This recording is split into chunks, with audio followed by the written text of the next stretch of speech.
मेरा नाम है हरिया, मैं काम करता हूँ बहुत बढ़िया, खाता हूँ खाना और रोज गाता हूँ गाना।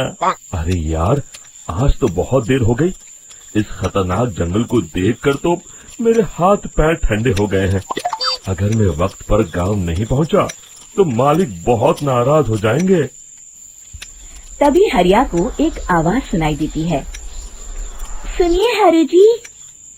अरे, ये आवाज किसने दी? तभी हरिया को सामने कुछ दूर एक औरत खड़ी दिखाई देती है। अरे भाई, ये औरत अकेली इतनी रात को इस जंगल में क्या कर रही है? चलकर पूछना पड़ेगा। फिर हरिया अपनी बैलगाड़ी उस औरत के सामने लाकर रोक देता है और उससे पूछता है। अरे सुनिए, आप इतनी रात को इस खतरनाक जंगल में अकेली क्या कर रही हैं? तभी वो औरत मीठी आवाज में कहती है। अरे हरु जी, आप आ गए। मैं कब से आपका इंतजार कर रही थी। वैसे तो यहाँ से काफी लोग गुजर चुके हैं, लेकिन मैं खास आपका इंतजार कर रही थी। अच्छा, तुम सच कह रही हो? मुझे तो यकीन नहीं हो रहा है। वो क्या है ना, आज तक किसी ने मुझसे इतने प्यार से बात नहीं की। हाँ हाँ हरु जी, मैं सच कह रही हूँ। अब देर मत करिए और जल्दी से मुझे मेरे घर तक छोड़ दीजिए। हाँ हाँ, कौन सी बड़ी बात है, अभी छोड़ देता हूँ। आप मेरे पीछे बैलगाड़ी में बैठ जाइए और मुझे रास्ता बताते चलिए। फिर वो औरत हरिया की बैलगाड़ी में बैठ जाती है और हरिया बैलगाड़ी हाँकता हुआ आगे चल पड़ता है। फिर उस औरत के बताए हुए रास्ते पर चलते चलते हरिया बैलगाड़ी लेकर एक काली गुफा के आगे आकर रुक जाता है। हरिया उस औरत से पूछता है। हाँ देवी जी, आपका घर कहाँ है? यहाँ तो एक गुफा के अलावा और कुछ नहीं है। तभी अचानक वो औरत हवा में उड़ने लगती है। देखते ही देखते उसका सुंदर रूप एक डरावनी चुड़ैल में बदल जाता है और वो जोर जोर से हंसती है। अरे तू तो एक नंबर का बेवकूफ निकला। तू तो बड़ी आसानी से मेरी बातों में आ गया। अरे मर गया रे, ये तो एक चुड़ैल है। हे भगवान बचा ले, ये तो बड़ी डरावनी दिखाई दे रही है। और फिर अगले ही पल हरिया की बैलगाड़ी में रखा सारा सामान हवा में उड़ता हुआ उस काली गुफा के अंदर चला जाता है और वो चुड़ैल भी उस गुफा के अंदर जाकर कहीं गायब हो जाती है। हरिया ये नजारा देख बुरी तरह घबरा और परेशान हो जाता है। अरे, ये चुड़ैल तो मेरा सारा सामान लेकर गुफा में गायब हो गई। अब क्या होगा? अगर मैं गांव खाली हाथ गया तो मालिक मेरी अच्छी खबर लेंगे। मेरी इस बात का कोई यकीन भी नहीं करेगा। फिर आखिर वही हुआ। हरिया के मालिक चंपक सेठ को हरिया की किसी भी बात पर रत्ती भर भी यकीन नहीं हुआ। चंपक सेठ को लगा हरिया झूठ बोल रहा है और उसने ही लालच में आकर सारा सामान हड़प कर लिया है।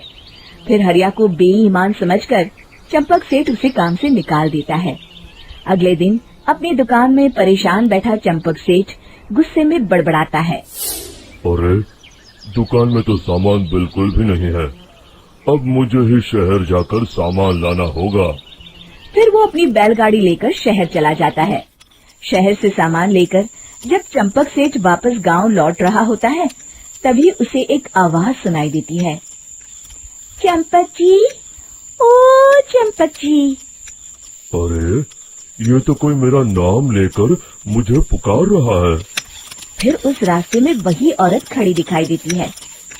फिर क्या था, हरिया की तरह चंपक सेठ भी उस औरत के पास अपनी बैलगाड़ी लेकर जाता है और वो भी उसकी चिकनी चुपड़ी बातों के मुंह जाल में फंस जाता है। फिर चुड़ैल उसे भी अपनी गुफा तक ले जाती है और उसका सारा सामान लेकर गुफा में गायब हो जाती है।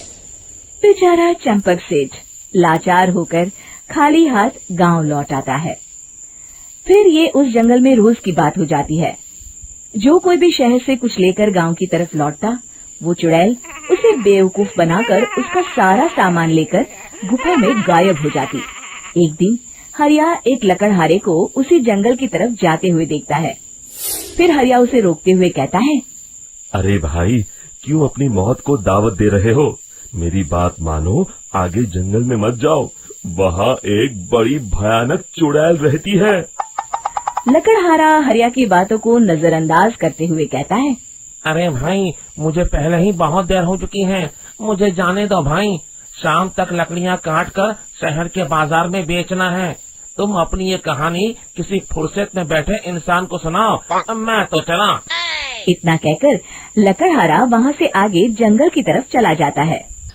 फिर अगले दिन गांव के मुखिया के घर के बाहर बहुत सारे लोग जमा हो जाते हैं। तभी हाथ में कुल्हाड़ी लिए खड़ा लकड़हारा कहता है, अरे मुखिया जी, अब आप ही हमें बचाइए उस जंगल वाली चुड़ैल से। हमारा सारा काम तो शहर से ही होता है। अरे मुखिया जी, उस चुड़ैल की वजह से तो मैं पूरी तरह बर्बाद हो गया हूँ। हम सबको मिलकर उस चुड़ैल का कोई इलाज करना पड़ेगा।